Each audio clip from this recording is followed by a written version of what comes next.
¿Alguna vez te has preguntado qué hay dentro de ti?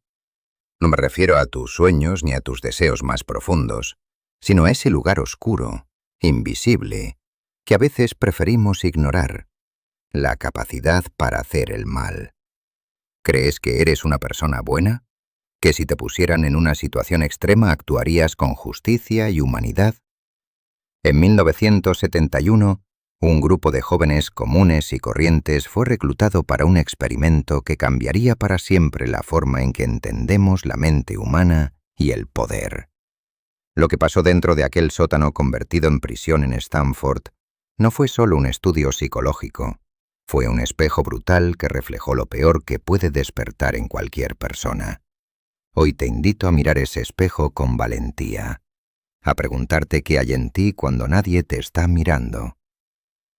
Bienvenido a El espejo de la mente, y este es el experimento de Zimbardo.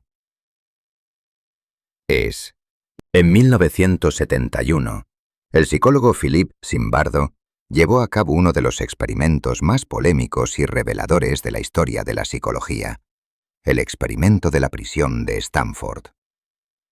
Su objetivo inicial era sencillo en apariencia: estudiar cómo los roles sociales afectan el comportamiento humano. Pero lo que comenzó como un estudio controlado terminó exponiendo de manera inquietante la fragilidad de la mente humana ante el poder y la autoridad. Imagina por un momento un grupo de jóvenes universitarios normales, seleccionados cuidadosamente para no presentar problemas psicológicos ni antecedentes violentos, fueron divididos al azar en dos grupos. Uno asumiría el rol de guardias y el otro el de prisioneros. Un sótano de la universidad fue transformado en una prisión improvisada, completa con celdas, barrotes y un sistema de control. Los prisioneros fueron arrestados en sus casas en redadas simuladas por la policía real para aumentar el realismo, llevados al lugar sin saber qué les esperaba, despojados de sus nombres y vestidos con uniformes idénticos que les quitaban su identidad individual, asignándoles números en lugar de nombres. Desde el momento en que perdieron su identidad y su libertad, algo profundo comenzó a suceder. Los guardias, vestidos con uniformes, gafas oscuras que ocultaban sus ojos y armados con bastones, se enfrentaron a un poder sin restricciones ni reglas claras. No recibieron instrucciones específicas sobre cómo ejercer ese poder, sino que fueron libres para imponer el orden como consideraran oportuno. Aquí surge la primera gran reflexión. ¿Qué sucede cuando el poder no tiene límites? ¿Crees que cualquiera puede resistir la tentación de abusar del poder cuando no hay vigilancia? ¿O el poder mismo corrompe y transforma incluso a las personas más éticas? Las primeras horas fueron reveladoras. Los guardias empezaron a imponer reglas arbitrarias, a humillar y controlar a los prisioneros con una autoridad que parecía surgir de la nada, simplemente porque les había sido asignada. Los prisioneros, desorientados y vulnerables, comenzaron a mostrar signos de estrés, ansiedad, frustración y desesperación. Algunos intentaron rebelarse, otros se resignaron. Piensa por un momento, ¿qué harías tú en esa situación? ¿Serías capaz de mantener tu humanidad y tu dignidad cuando te quitan hasta tu nombre y te tratan como un número? ¿O te rendirías a la desesperanza? A medida que pasaron los días, la situación se deterioró rápidamente. La crueldad de los guardias aumentó y la obediencia de los prisioneros se volvió sumisa y desmoralizada. Algunos guardias inventaban castigos propios, más severos y humillantes, solo para afirmar su poder. Algunos prisioneros sufrieron colapsos emocionales y fueron retirados anticipadamente del experimento. La pérdida de control por parte de Zimbardo, que actuaba también como superintendente, reflejó cómo incluso el investigador quedó atrapado en la dinámica oscura que se había creado. Aquí está la segunda gran reflexión. ¿Somos realmente conscientes de las estructuras de poder en nuestra vida diaria? ¿Cuántas veces aceptamos o ejercemos autoridad sin cuestionarla?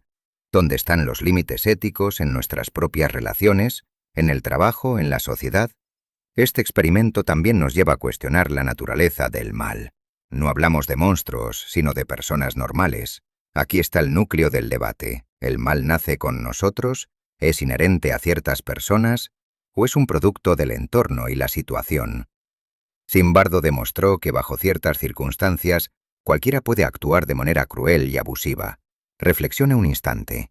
¿Cuántas veces has visto o vivido situaciones donde la gente hace cosas que nunca imaginarías simplemente porque las circunstancias o la presión social lo permiten?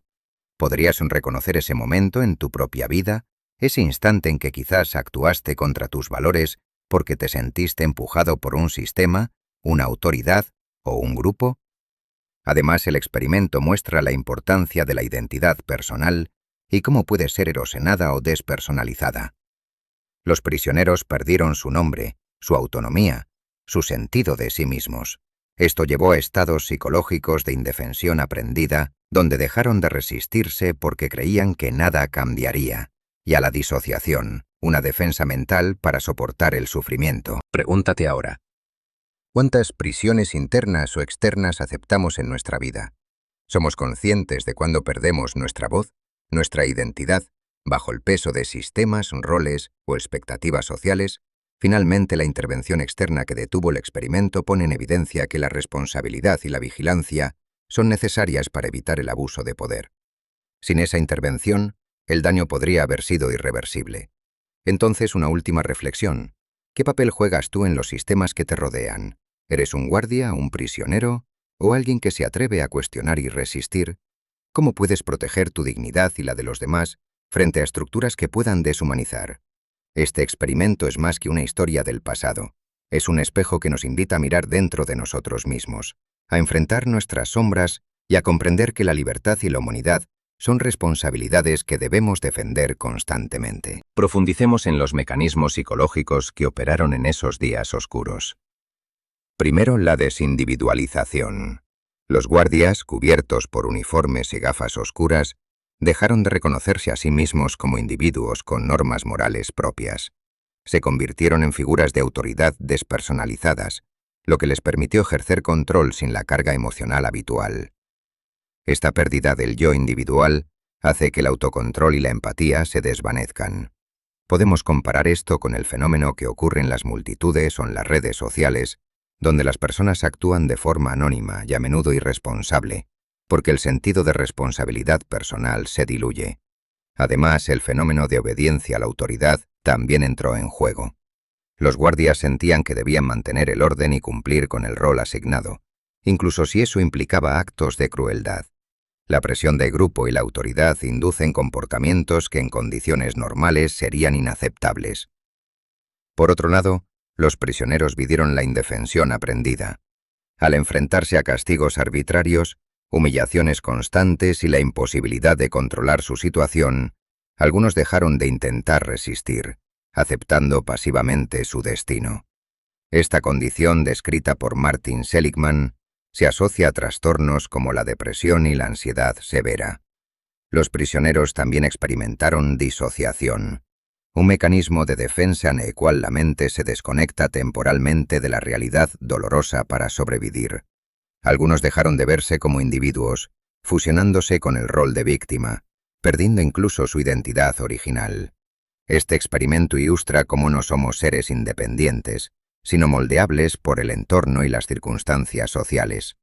Nos recuerda que la naturaleza humana tiene una dualidad, capaz de compasión y también de crueldad, dependiendo del contexto.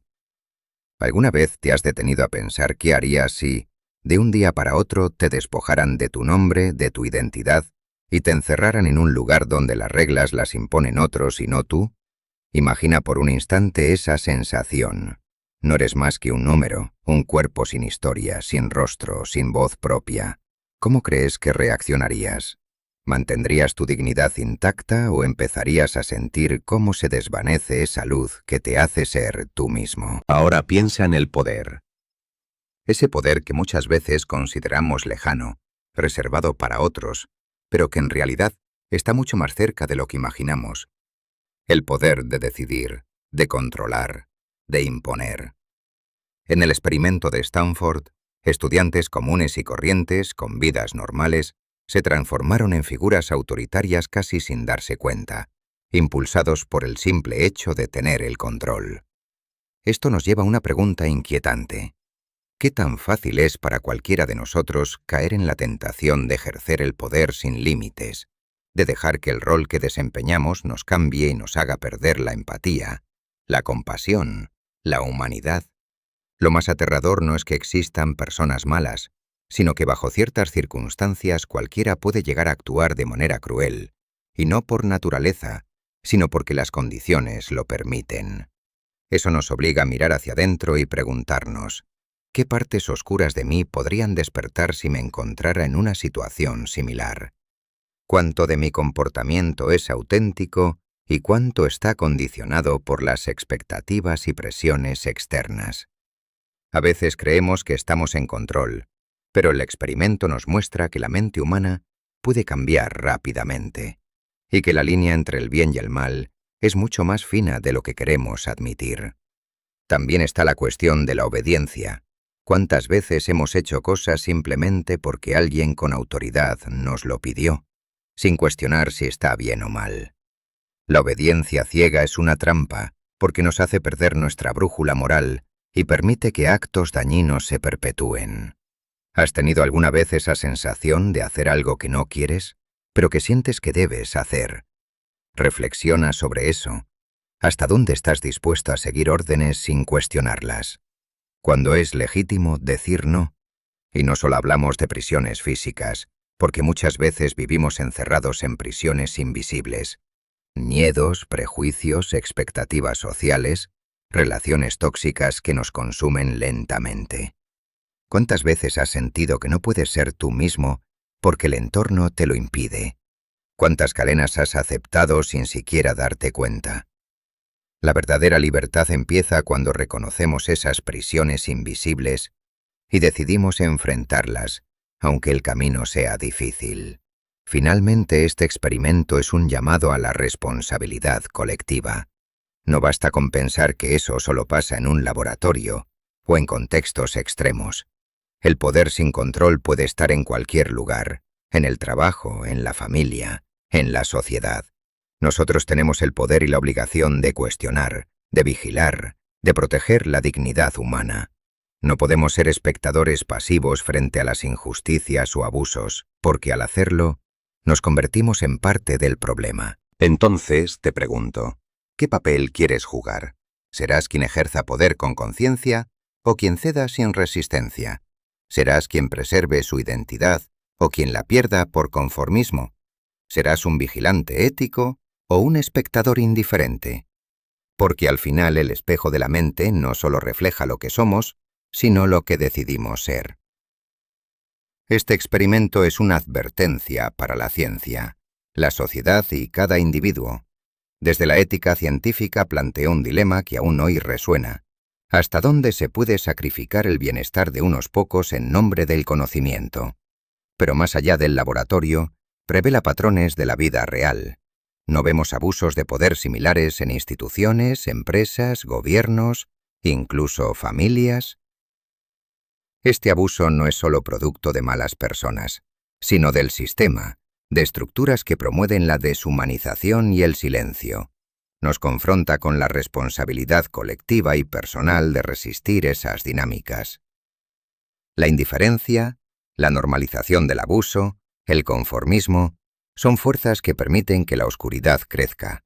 Por eso el experimento nos insta a mantener la mirada alerta, a cuestionar la autoridad cuando se torna opresiva y a proteger la humanidad de todos, incluyendo la nuestra. El experimento de Zimbardo es mucho más que un estudio. Es un espejo, un llamado a enfrentar la sombra que llevamos dentro. Nos recuerda que la mente humana es un campo de batalla entre la luz y la oscuridad. La verdadera fuerza reside en la conciencia, reconocer cuando la oscuridad quiere tomar el control y decidir resistir, porque el mayor poder no está en someter a otros, sino en dominarse a uno mismo. Este viaje a través del espejo de la mente no termina aquí. Cada reflexión, cada pregunta, cada duda, es un paso hacia la libertad. Gracias por mirar conmigo este abismo. Si quieres seguir explorando la profundidad, las paradojas y la oscuridad de la mente humana, acompáñame en este camino. Recuerda, el reflejo que ves en el espejo depende de lo que estés dispuesto a enfrentar y transformar.